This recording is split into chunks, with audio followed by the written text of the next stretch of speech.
السلام عليكم ورحمة الله وبركاته. أهلا بكم متابعينا في كل مكان، يا رب تكونوا بخير وفي أتم صحة وعافية. النهاردة إن شاء الله هنعمل مع بعض بيتزا الطاسة، البيتزا السريعة اللي بدون عجن بدون تخمير. هتعمليها وتحطيها على البوتاجاز على طول، تسويها في ثواني هتطلع معاكي بيتزا جميلة جدا، وتعمليها لأولادك والنتيجة هتبهرك.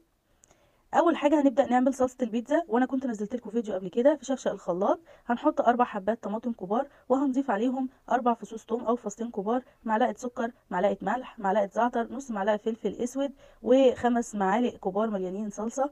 عليهم معلقتين زيت زيتون او اي زيت نباتي تحبوه، مع كوبايه ونص ميه. وقلت لكم لو الطماطم بتاعتكم طريه وفيها ميه يبقى كوبايه واحده بس ميه. هنضربهم في الخلاط وننعمهم كويس، وهنجيب حلة من غير زيت ولا سمنة ولا حاجة خالص، ونحط فيها الخليط بتاعنا ونرفعها على النار لمدة 10 دقايق لغاية ما الصلصة تجهز معانا. هنتبل الفراخ: نص معلقة توم بودرة، نص معلقة بصل بودرة، نص معلقة فلفل اسود، نص معلقة ملح، معلقتين زيت زيتون او اي زيت نباتي تحبي تستخدميه. وهنخلطهم مع بعض كويس ونحطهم في الطاسه على نار عاليه في الاول لغايه ما الفراخ تاخد صدمه وما تنزلش ميتها. نبدا نقلبها ونسيبها على نار متوسطه لحد الفراخ ما تستوي معانا. ولغايه ما الفراخ تستوي هنعمل العجينه بتاعه البيتزا. ده نوع الدقيق اللي انا استخدمته النهارده. هناخد منه 3 كوبايات دقيق مليانين، وهنضيف عليهم معلقه كبيره من الخميره الفوريه، ومعلقه صغيره بيكنج باودر، و3 معالق صغيرين سكر. لكل كوبايه دقيق معلقه سكر، و3 معالق لبن بودره او اللي هو الحليب المجفف، ومعلقه صغيره ملح، وربع كوبايه زيت، برضو اي زيت تحبي تستخدميه، وكوبايه ميه دافيه. وهنعجن. كل دقيق بيختلف عن التاني، ممكن الدقيق ياخد معاكي كوبايه زي ما خد معايا، وممكن ياخد معاكي كوبايه ونص، فما تقلقيش. انا عموما ساعات بياخد معايا دقيق كوبايه ونص.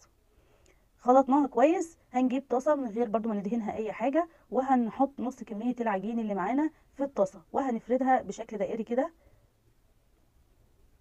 ونسويها علشان تبقى مظبوطه معانا. هناخدها ونحطها على البوتاجاز 5 دقايق بالظبط تشمع مع بعضها وتمسك في بعضها.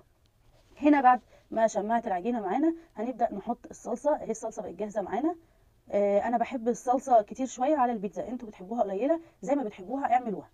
وهنبدا نحط بقى الحشو بتاعنا. الفراخ اهي استوت وبقت جاهزه معانا، وقطعت طماطم شرايح وشلت منها الميه بتاعتها، وحطيت فلفل رومي. انت ممكن كمان تحطي فلفل الوان، تحطي زيتون، كل اللي بتحبي تلاقيه يبقى في طعم البيتزا حطيه.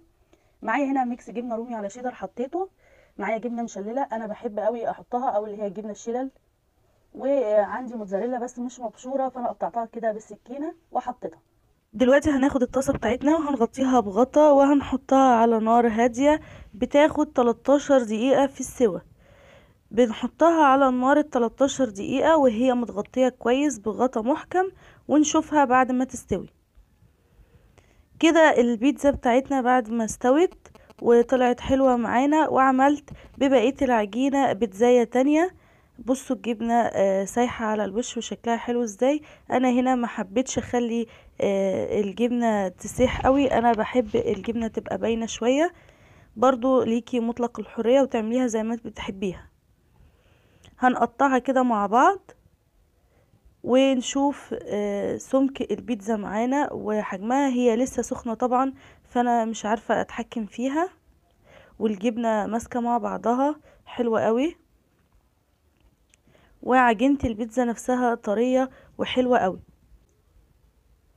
ودي كانت البيتزا بتاعتنا بعد ما جهزت. وجربيها هتعجبك جدا وهتعجب اولادك واسرتك، وخصوصا الاطفال بيحبوا البيتزا جدا. ولو كان عجبك فيديو النهاردة انزلي تحت الفيديو واعملي لايك، ولو لسه ما اشتركتيش في القناة دوسي على زر اشتراك وفعلي الجرس وخليه الكل لو حابة يوصلك مننا كل جديد. وانتهى فيديو النهاردة، واشوفكم في يوم جديد وفيديو جديد، واترككم في رعاية الله، والسلام عليكم ورحمة الله وبركاته.